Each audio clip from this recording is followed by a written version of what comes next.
Para ilustrar um pouco esse processo de entrevista e de elicitação de requisitos, vamos ver um exemplo prático aqui. Tá? Então, na entrevista, a gente tem esse processo básico inicial daí, onde você tem perguntas, né, básicas que você precisa fazer. Né? Então, perguntas gerais, o que é que você espera que o sistema faça, quais são as principais funcionalidades, quais são os fatores de qualidade e restrições que você tem em mente para esse sistema. Tá? Então veja aí que a gente não está introduzindo terminologia, nosso vocabulário na conversa com o stakeholder, requisito funcional, requisito não funcional. Não, isso daí ele não vai entender, então a gente tem que usar uma linguagem que seja comum a ele.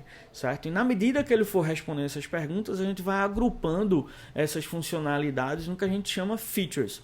Features são apenas agrupamentos de funcionalidades, conjuntos de funcionalidades relacionadas, que a gente vai agrupar essas funcionalidades relacionadas em conjuntos, em features, apenas para facilitar o nosso entendimento, como uma forma de organização, de modularização. Do mesmo jeito que quando você tem uma pasta, um diretório no sistema operacional com muitos arquivos, você pode quebrar aquilo em partes, em várias pastas, subpastas, né, com propósitos específicos. Tá? Então, do mesmo jeito aqui a gente, quando tem muitas funcionalidades, a gente agrupa em features para facilitar a nossa organização, nosso entendimento e nossa conversa. Tá? Para cada funcionalidade dessa, a gente precisa perguntar mais, saber mais detalhes, né, e discutir cenários de uso específicos do sistema.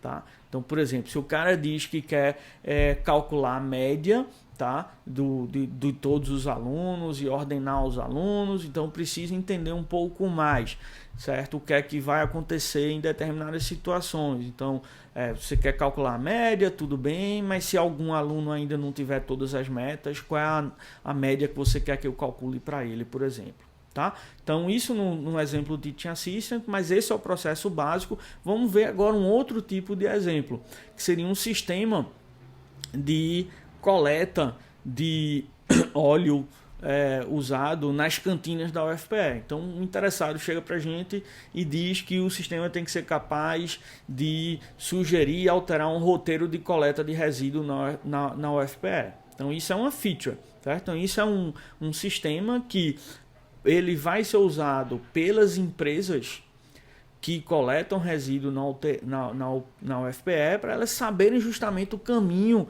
que eles precisam percorrer para coletar esse resíduo.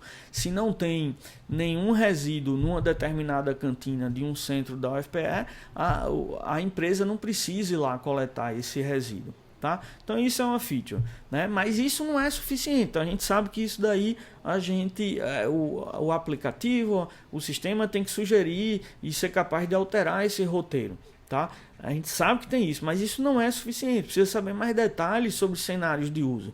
Em particular, é preciso saber como é que o usuário solicitaria esse roteiro. Certo? Como é que ele vai fazer isso? Ele vai entrar na página. Então, por exemplo, vamos supor que é o motorista do carro que faz a coleta de resíduos, certo? De óleo, por exemplo. Tá? Então, ele vai entrar no sistema e ele já vai ter que ir em uma determinada opção do menu e solicitar esse roteiro, né? Ele logaria, escolheria a opção de sugestão do roteiro e iria ver a lista de locais a serem visitados. Seria uma opção, certo? Mas como é que ele vai fazer mais isso? Então, depois ele daria um ok e o sistema avisaria os locais que teria que ter visita naquele dia. É uma opção, né? Ou será que ao invés de dar o ok, ele poderia também pedir uma outra sugestão de roteiro? Certo? Então, vamos dizer, ele chegou na universidade, ele sabe que um caminho está temporariamente bloqueado, então o sistema está mandando ele por ali, mas ele vai dizer que não vai naquela cantina específica porque está bloqueado o caminho naquele dia. Então, será que o sistema deveria fazer isso? Né? Ele poderia tirar alguns desses lugares aí que o sistema plotou, né? Ou mudar a ordem antes de dar ok, certo? Tudo isso daí são variações de comportamento que a gente precisa ir perguntando ao stakeholder para ter um melhor entendimento do sistema. Uma outra coisa é: o sistema precisaria armazenar esses roteiros confirmados ou não? Isso é só um roteiro temporário, depois, ao fim do dia, aquilo já é eliminado, certo? Ou a gente quer armazenar isso para coletar informações e depois saber os roteiros mais comuns, coisas desse tipo, certo? Então tudo isso daí, a funcionalidade é a mesma, o sistema, né, tem aquele mesmo objetivo, a feature é a mesma, mas a gente precisa ter esse detalhamento da feature para saber exatamente o que é de interesse dos stakeholders desse sistema, tá? Então, uma vez respondido essas perguntas adicionais, a gente pode ir para um processo de refinamento disso. Então, já tem um entendimento, vou desenhar alguns sketches aqui de como é que seria o uso do sistema, né? E aí confirmo com o stakeholder: olha, isso daqui atende a você, é isso daqui que você queria mesmo, certo? E aí, eventualmente, eu vou perguntar, fazer mais perguntas, para que esses cenários possam depois ser melhor detalhados, né? E aí, nesse processo, eu vou criando novas features, se for crescendo muito a quantidade de funcionalidades associadas. E aí, refino de novo e faço todo esse processo daí, certo? Então, uma vez tendo aquele entendimento, eu tenho que fazer essa pergunta: para que essas features sejam desenvolvidas, que features e cenários auxiliares seriam necessários, tá? Porque ele pode ter pedido só aquela questão dos roteiros. Mas espera aí, para eu chegar e ter um roteiro aí de caminho, de coleta dentro da universidade, o que é que precisa ter sido feito?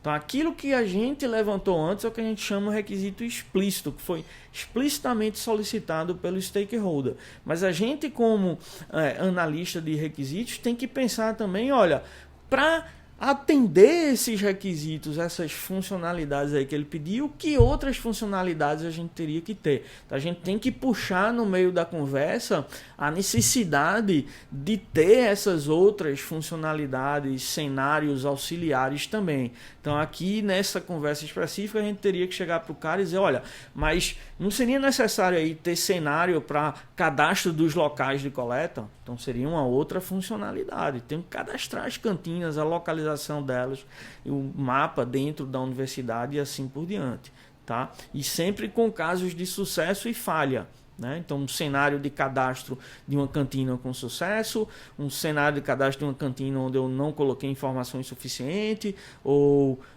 as informações conflitam com a de outra cantina e assim por diante, tá? E aí, o cadastro de resíduos e necessidade de coleta do mesmo, como é que eu vou saber isso daí?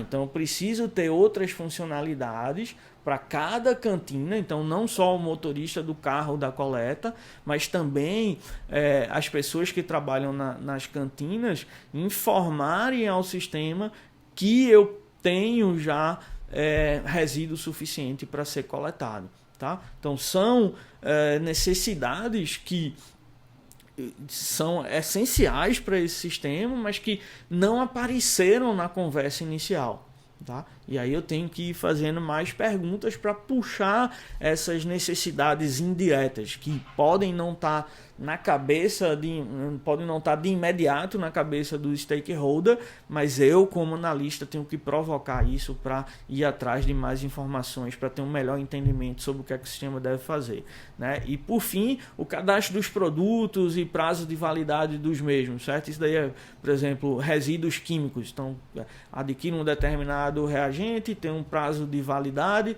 né? Então, na hora de que eu adquiro isso, eu já registro o prazo, né, em que o mesmo tem a data em que o mesmo tem que ser coletado, e aí o sistema pode inferir isso, ou tem que realmente alguém que trabalha naquele laboratório informar sobre a necessidade de coleta, certo? Todos esses são aspectos, perguntas que ajudam a detalhar melhor o que é que o sistema tem que fazer.